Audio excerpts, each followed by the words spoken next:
twagiye. Umuraperi wo muri Nigeria, umwana aramusanze ati ndagukunda viteme, ngo reka tubyinane. Aha, umwana aramanza aramubyinira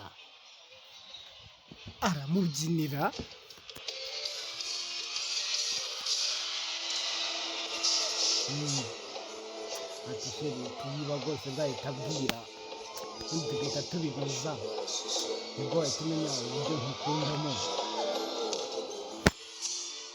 Reka maze mukarangira akanyobwa.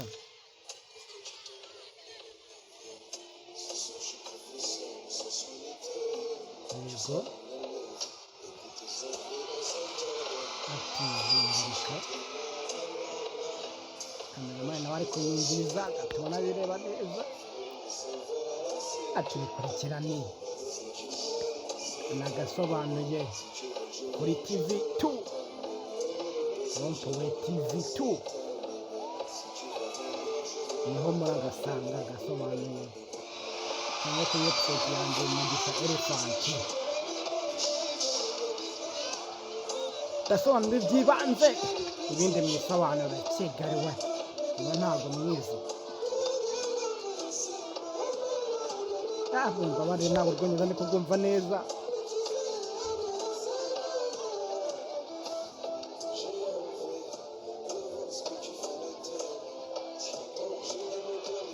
Ndagukunda mu bebe.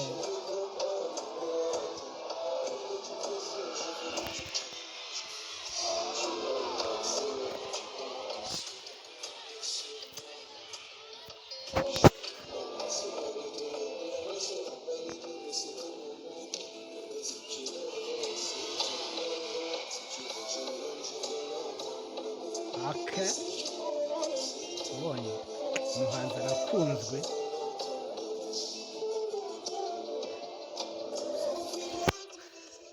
Uyisanga isobanuye neza arayisanga kuri website yanjye ni Mugisha Elephant, ni www.com Mugisha Elephant, niho mugomba kuyisanga. Ndasobanura iby'ibanze, ibindi mwisobanurire Kigali wapfa kuba yanyu nayariye. Ati mana yanjye ko ati cyama bugahita abwira nka kwihera tanuko ni kibogari turn around baby. Okay, haza undi nawe tubereke show.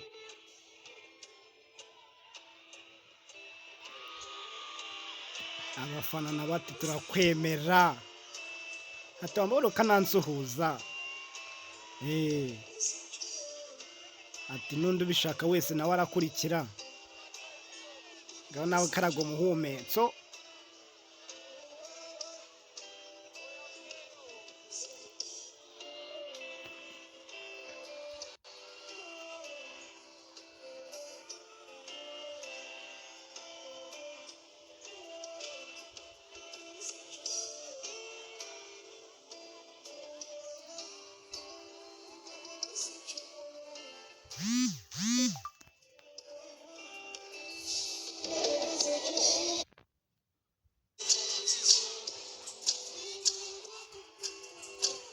We, hey, urabibona? We, siko nashubije inyuma narabuze ubwenge pe. Ndashubije inyuma rwose nta bwenge bugira. Eba, aramuntu by'agatafari hasi ku muhumetso arazamutse.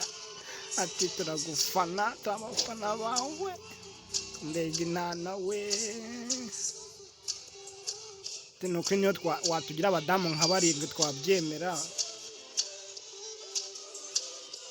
Tinda umufanizi wawe. Mana we. Zakubabeshya mwabantu mwe namwe mumke muri comment. Ubu urumva wabigenza utari wowe kwe.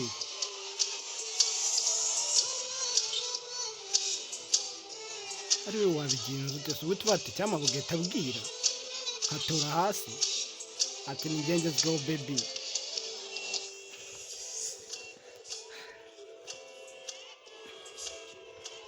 Agasobanuye kuri Rompowe TV2 cyangwa www.mugishaelephant.com no wayisanga.